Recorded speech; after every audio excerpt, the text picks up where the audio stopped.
a curator actually in Munich, and I work at the state museums there. So I've discovered that there are quite a few parallels to the Smithsonian institution as a whole, to the state museums in Germany. Yeah.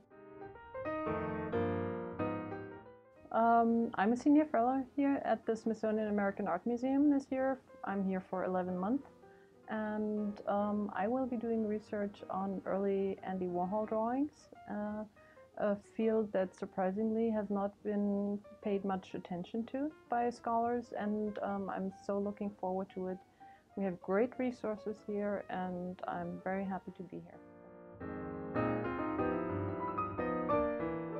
Fantastic.